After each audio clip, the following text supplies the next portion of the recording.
지금 세계는 조용히 그러나 분명히 새로운 권력 이동을 목격하고 있습니다. 미국이 세계를 관세로 통제하겠다는 야심을 드러냈던 시절, 도널드 트럼프는 자신감에 차 있었습니다. 그는 미국 우선주의라는 구호로 세계 경제의 중심을 되찾겠다고 선언했지만 예상치 못한 변수 하나가 그의 모든 계산을 무너뜨렸습니다. 바로 한국이라는 나라였습니다. 트럼프는 자신이 세운 장벽이 중국이나 유럽을 막을 것이라 생각했지만 오히려 미국의 가장 가까운 동맹이었던 한국이 그 벽을 허물어버렸습니다. 트럼프 행정부는 한국에 500억 달러의 부담금을 요구하며 강압적인 태도를 취했습니다. 미국은 동맹이라는 명분 아래 일방적인 거래를 강요했고 한국 정부는 처음엔 이를 협상으로 풀어보려 했습니다. 하지만 트럼프의 방식은 협상이 아니라 명령이었습니다. 미국의 보호를 받고 싶다면 그 대가를 지불하라.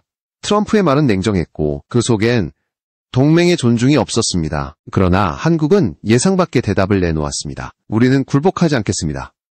그 한마디는 미국의 경제 전략 전체에 균열을 만들었습니다. 트럼프는 한때 자신이 세운 관세 정책으로 세계를 재편할 수 있다고 믿었습니다. 그는 중국과 유럽에 대한 관세 인상으로 일자리를 되찾고 미국 산업을 부활시키겠다고 약속했지만 결과는 정반대였습니다. 생산망은 무너졌고 원자재 가격은 폭등했습니다. 그 여파는 자국 산업의 직격탄이 되었습니다. 특히 한국과의 관계 악화는 트럼프에게 치명적이었습니다. 왜냐하면 미국의 AI 서버, 데이터 센터, 반도체 공급망은 모두 한국의 기술과 전력 인프라에 의존하고 있었기 때문입니다. 트럼프는 이 사실을 너무 늦게 깨달았습니다. 한국은 단순히 값싼 노동력이나 하청 공장이 아니었습니다. 이미 반도체, 배터리, 선박, 군수산업에서 세계 최상위의 기술력을 보유한 국가였습니다. 미국의 빅테크 기업들이 사용하는 서버칩 대부분은 한국에서 생산되고 AI 데이터 센터에 필요한 전력 공급 구조조차 한국의 스마트 그리드 기술에 기대고 있었습니다. 미국이 한국을 압박할수록 오히려 스스로의 산업 기반을 흔드는 꼴이 되고 있었던 것입니다. 그런데도 트럼프는 끝까지 오만했습니다. 그는 한국을 향해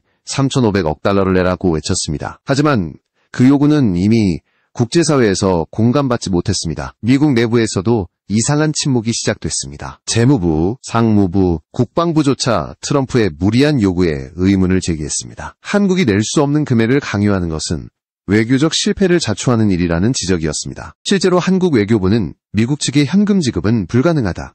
대신 투자 확대나 대출 보증의 형식으로 대응할 수 있다고 통보했습니다. 이 방식은 유럽이나 일본이 사용하는 정상적인 모델이었습니다. 그러나 미국은 유독 한국에게만 예외를 적용했습니다. 그 이유는 단순했습니다. 한국이 미국과의 협상에서 너무 강해졌기 때문입니다. 결국 관세 협상은 결렬됐습니다. 미국은 유럽에는 6억 달러 규모의 투자 형식으로 협상을 마무리했지만 한국에게는 끝까지 현금을 요구했습니다. 심지어 미국 상무부의 일부 관계자들은 일본이 500억 달러를 현금으로 냈으니 한국도 그만큼 맞춰야 한다고 주장하기까지 했습니다. 그러나 그 주장은 명백히 사실이 아니었습니다. 일본은 현금을 낸 적이 없었고 단지 기업 투자금으로 명목상 서명했을 뿐이었습니다. 트럼프 정부의 숫자 노름은 동맹의 신뢰를 무너뜨리는 자충수가 되었습니다. 트럼프의 오판은 미국의 산업 경쟁력을 더욱 약화시켰습니다. 세계는 이미 글로벌 공급망을 한국 중심으로 재편하기 시작했습니다. 중국도 유럽도 심지어 미국 내 기업들조차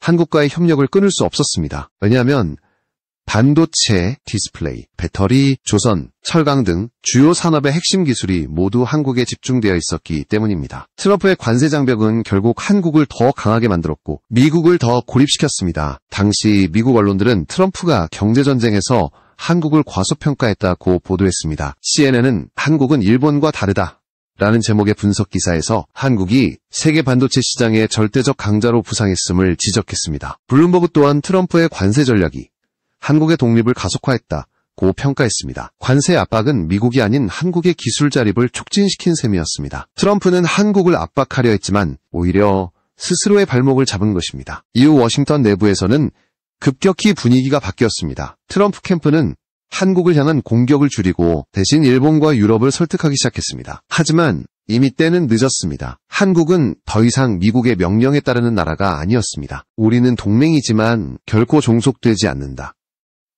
이 한 문장은 전 세계 외교 무대에서 울려 퍼졌습니다. 그것은 단순한 외교적 발언이 아니라 대한민국이 세계 경제의 주체로 자리 잡았다는 선언이었습니다. 한국은 그때부터 완전히 다른 길을 걷기 시작했습니다. 관세 협상에서 물러서지 않았던 단호한 태도는 세계 언론의 주목을 받았습니다. 작은 나라의 큰 외교기술 강국의 자존심 트럼프를 굴복시킨 아시아의 강자. 이러한 제목들이 줄줄이 쏟아졌습니다. 미국 내부에서는 우리가 진정으로 지켜야 할 동맹은 일본이 아니라 한국일 수도 있다는 목소리까지 나왔습니다. 한국은 이제 협상의 대상이 아니라 전략적 중심이 되어가고 있었습니다. 트럼프는 끝까지 체면을 지키려 했습니다. 하지만 미국 내 정치적 압박과 국제적 여론이 그를 더 이상 지탱하지 못했습니다. 그는 에이펙 회담을 거부했고 동맹국들의 지지도 잃었습니다. 그가 믿었던 관세의 힘은 더 이상 통하지 않았습니다. 대신 세계는 새로운 리더십을 발견했습니다. 그것은 무력도 돈도 아닌 기술과 신뢰에서 나오는 힘이었습니다. 그리고 그 중심에 한국이 있었습니다. 트럼프가 요구한 500억 달러는 단순한 경제적 압박이 아니었습니다. 그것은 한국이 미국의 명령을 따를 것인지 아니면 스스로의 길을 선택할 것인지를 시험하는 정치적 함정이었습니다. 하지만 한국은 그 덫에 걸리지 않았습니다. 청와대와 외교부는 긴급히 대책회의를 열었고 모든 산업계와 금융권이 머리를 맞대었습니다. 그 결과 한국 정부는 현금으로는 낼 수 없다. 대신 미국 내 투자 확대와 기술 협력으로 대체하겠다고 통보했습니다. 이 결단은 워싱턴을 당혹스럽게 만들었습니다. 왜냐하면 미국은 이 정도의 저항조차 예상하지 못했기 때문입니다. 당시 미국은 유럽, 일본, 캐나다와 이미 비슷한 협상을 마무리한 상태였습니다. 그러나 그들의 협상은 대부분 투자 약속이나 대출 보증에 불과했고 실제 현금 지출은 거의 없었습니다. 유럽연합의 대표단조차 우리는 현금을 낼 생각이 전혀 없다고 명시했습니다. 그럼에도 트럼프 행정부는 한국에게만 유독 다른 잣대를 들이댔습니다. 일본은 500억 달러를 냈다. 한국도 최소한 500억은 내야 한다. 하지만 이 발언은 즉시 거짓으로 드러났습니다. 일본은 결코 현금을 내지 않았고 미국이 발표한 수치는 단지 일본 기업의 투자 총합을 과장한 것이었습니다. 한국의 외교팀은 이 허점을 정확히 찔렀습니다. 서울 외교부는 즉시 미국 측에 공식 질의를 보냈고 일본 측 발표 자료를 확보해 미 의회에 전달했습니다. 미국 국무부와 백악관은 충격에 빠졌습니다. 언론들이 이를 대대적으로 보도하자 트럼프 행정부는 당혹스러움을 감추지 못했습니다. CNN은 한국이 미국의 통계 조작을 정면으로 반박했다고 보도했고 뉴욕타임스는 한국의 외교가 트럼프의 관세 전략을 무너뜨렸다고 평가했습니다. 외교전의 주도권이 완전히 바뀐 순간이었습니다. 트럼프는 분노했습니다. 그는 기자회견장에서 한국은 미국의 도움으로 부유해진 나라다 라고 말하며 불쾌감을 드러냈습니다. 하지만 이 발언은 오히려 역풍을 불러왔습니다. 미국 내에서도 한국은 더 이상 20세기 한국이 아니다 라는 여론이 형성됐습니다. 공화당 내부조차 동맹을 적으로 몰아가는 트럼프의 방식은 위험하다는 비판이 터져나왔습니다. 결국 트럼프의 강경 노선은 점점 고립되기 시작했습니다. 한편 한국 내에서는 이 사태가 굴복이냐 자존이냐의 문제로 번졌습니다. 국내 언론은 연일 우리는 미국의 압박에 무릎 꿇지 말아야 한다 는 사설을 쏟아냈습니다. 경제계에서는 불안감이 있었지만 국민 여론은 단호했습니다. 트럼프의 요구를 거부한 정부의 결정을 지지하는 국민이 70%를 넘어섰습니다. 이는 단순한 정책 지지가 아니라 한 나라의 자존심을 지키겠다는 국민적 의지였습니다. 그 무렵 워싱턴에서는 또 다른 변화가 감지되었습니다. 트럼프 행정부 내부의 일부 고위 관료들이 조용히 한국과의 비공식 대화를 시작한 것입니다. 이들은 트럼프의 강압적 협상 스타일이 장기적으로 미국의 국익에 해가 될 것이라고 판단했습니다. 미 국무부 내에서는 한국은 협력 파트너이지 조정 대상이 아니다 라는 의견이 나왔고 결국 트럼프 본인도 톤을 낮추기 시작했습니다. 하지만 이미 한국은 그 이상의 준비를 마쳐두고 있었습니다. 한국은 미국의 압박에 대응하기 위해 전례 없는 산업 전략을 가동했습니다. 반도체, 조선, 에너지, 배터리 등 핵심 분야의 자립률을 높이고 수출 다변화를 추진했습니다. 이른바 기술 독립작전이었습니다. 삼성전자와 LG, 현대, 한화, 포스코 등 주요 대기업들이 일제히 정부의 신호에 호응했습니다. 삼성은 미국이 아닌 유럽과 동남아에 대규모 반도체 투자를 진행했고 한화는 유럽 선박회사와 전략적 제휴를 체결했습니다. LG에너지솔루션은 미국 대신 캐나다와 독일의 전기차 기업들과 계약을 맺었습니다. 한국의 산업지형은 순식간에 글로벌 중심으로 확대되었습니다. 이 같은 움직임은 국제사회에 큰 파장을 일으켰습니다. 유럽연합은 한국의 독립적 경제행보는 세계 시장의 안정에 도움이 된다고 공식 성명을 냈고 일본 언론마저 한국이 미국의 압박에 굴복하지 않았다고 평가했습니다. 심지어 중국조차 한국과의 협력 강화 의사를 표명했습니다. 한때 한국을 중간 단계의 산업국가로만 보던 세계가 이제는 한국을 자급적 기술 국가로 인정하기 시작한 것입니다. 트럼프의 관세전은 역설적으로 한국을 세계 무대의 주역으로 만들어버렸습니다. 이 시기에 한국의 태도는 철저히 현실적이었습니다. 감정이 아닌 전략으로 움직였습니다. 외교부는 미국과의 협상에서 우리는 결코 동맹을 거부하지 않는다. 그러나 불공정한 거래에는 서명하지 않는다. 고 분명히 밝혔습니다. 이 한마디는 국제사회에 깊은 인상을 남겼습니다. 각국 외교관들은 한국은 동맹을 존중하되 주권을 포기하지 않는다는 원칙을 실천한 사례로 평가했습니다. 실제로 영국 외교협회는 한국의 사례를 21세기 중견국 외교의 표본이라며 공식 보고서로 발표했습니다. 트럼프는 이후 여러 차례 비공식 채널을 통해 한국의 타협안을 제시했습니다. 하지만 한국은 서두르지 않았습니다. 오히려 시간을 아군으로 만들었습니다. 미국이 내세운 조건이 현실과 맞지 않음을 스스로 드러내게 한 것입니다. 미국 내 제조업은 붕괴 직전이었고 선박, 반도체, 배터리 산업은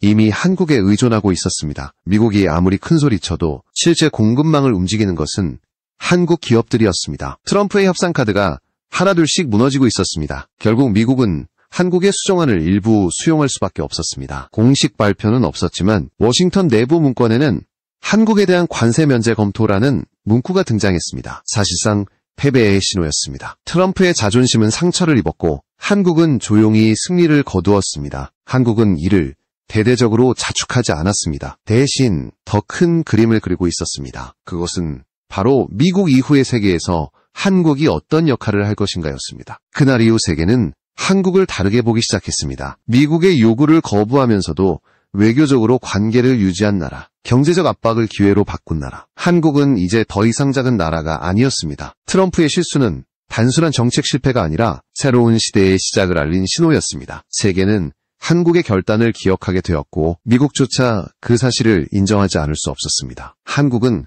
강해졌습니다. 그리고 그것은 결코 우연이 아니었습니다. 한국이 미국의 무리한 관세 요구를 거부한 이후 세계 산업의 흐름은 서서히 바뀌기 시작했습니다. 특히 조선업과 군수산업에서 그 변화는 뚜렷했습니다. 미국은 오랫동안 자국 내 조선업의 부활을 외쳤지만 현실은 냉혹했습니다. 인프라도 숙련 인력도 기술도 모두 사라진 상태였습니다. 트럼프 행정부가 미국의 배는 미국에서 건조해야 한다고 외쳤지만 그 말은 공허한 선언에 불과했습니다. 실제로 미국 내 조선소는 대부분 폐쇄되었고 남아있는 몇 곳도 군함 수리조차 제대로 수행하지 못했습니다. 반면 한국은 세계 최대의 선박 건조 능력을 보유한 나라로 이미 자리 잡고 있었습니다. 중국이 양적 확장으로 조선 시장을 장악하려 했지만 품질과 납기에서 한국을 따라올 수 없었습니다. 2020년대 중반 들어 한국의 주요 조선 3사, 현대중공업, 삼성중공업, 하나오션은 초대형 LNG 운반선과 군용 보급함 분야에서 세계 발주량의 70%를 차지했습니다. 미국 기업들조차 자국 선박을 건조할 곳이 없어 결국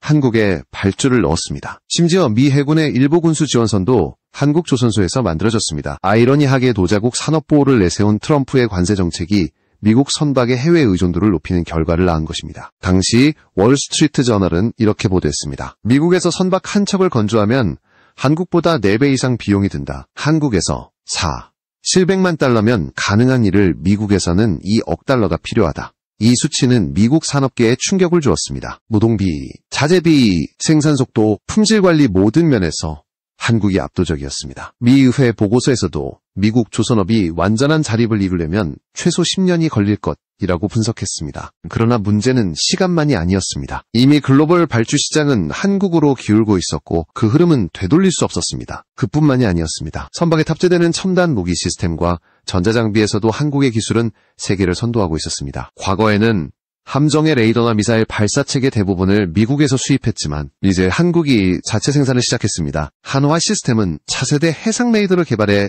영국과 이탈리아에 수출했고 LIG 넥스원은 함정용 미사일 발사 시스템을 중동과 동남아에 공급했습니다. 한국형 구축함에 장착된 최신 전투체계는 미 해군조차 관심을 보일 정도로 정교했습니다. 미국은 더 이상 한국을 단순한 구매국으로 볼 수 없었습니다. 이제 한국은 제조국이자 공급국이었습니다. 군수산업의 지형 또한 급속히 변화했습니다. 러시아 우크라이나 전쟁 이후 전 세계는 포탄과 탄약 부족에 시달렸습니다. 미국은 우크라이나에 155mm 포탄을 지원하면서 자국 비축량이 빠르게 고갈되었습니다. 그러나 새로운 생산 공장을 짓는 데는 최소 수년이 걸렸습니다. 그때 미국이 가장 먼저 손을 내민 곳이 바로 한국이었습니다. 한국은 평시 기준 연간 80만 발, 전시 체제 전환 시 150만 발 이상을 생산할 수 있는 세계 최대 규모의 155mm 포탄 생산 능력을 갖추고 있었습니다. 이미 300만 발 이상을 비축 중이었고 이는 유럽 전체 국가의 합보다 많았습니다. 이 놀라운 생산력은 미국조차 감탄하게 만들었습니다. 2024년 미국 테네시의 탄약 공장에서 폭발 사고가 발생했을 때 미 국방부는 즉시 한국에 긴급 지원을 요청했습니다. 한국 방산업계는 신속히 대응했습니다. 한화와 풍산은 단 3개월 만에 50만 발의 포탄을 미국으로 공급했습니다. 미국 언론은 한국이 미군의 탄약고를 구했다고 보도했습니다. 트럼프의 강압 외교로 갈등을 빚던 나라가 불과 몇 년 만에 미국 군수체계를 실질적으로 지탱하는 동맹이 된 것입니다. 미국의 군사력 뒤에는 이제 한국의 생산력과 기술이 있었습니다. 한편 한국은 이러한 상황을 단순한 납품으로 끝내지 않았습니다. 오히려 전략적으로 활용했습니다. 미국이 한국에 의존할수록 협상력은 한국 쪽으로 기울었습니다. 미사일, 포탄, 군수부품뿐 아니라 AI 기반 전투 시스템, 위성 항법 장치까지 한국이 공급망의 중심이 되었습니다. 유럽 국가들도 이 흐름을 인식하고 한국과의 방산 협력을 확대했습니다. 폴란드는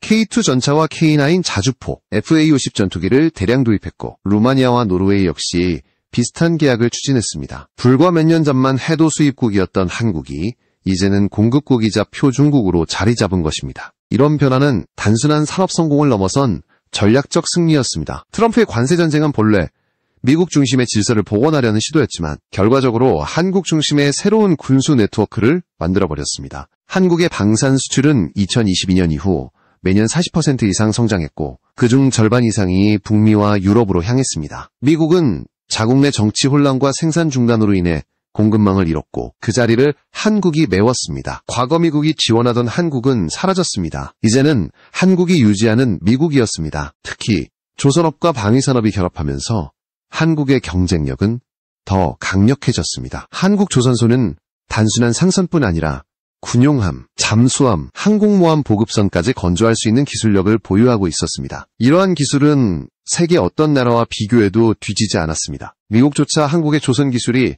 세계 군수 균형을 바꿀 수 있다고 평가했습니다. 이미 한국은 미국의 해군 보조선 프로젝트 일부를 수행하고 있었고 미 해군 관계자들은 한국과의 협력이 없었다면 일정이 불가능했을 것이라고 인정했습니다. 이 모든 변화의 배경에는 단 한 가지 원칙이 있었습니다. 굴복하지 않으면 의존하게 된다. 한국은 결코 무리한 요구에 굴복하지 않았고 대신 기술과 품질로 신뢰를 쌓았습니다. 세계는 그 결과를 보았습니다. 미국의 조선업이 무너진 자리에 한국의 기술이 들어섰고 유럽의 포탄 부족을 한국이 채웠습니다. 그 누구도 예상치 못한 반전이었습니다. 한국은 스스로 증명했습니다. 작은 나라라는 말은 이제 더 이상 통하지 않습니다. 산업과 기술, 그리고 의지에서 한국은 이미 강대국이었습니다.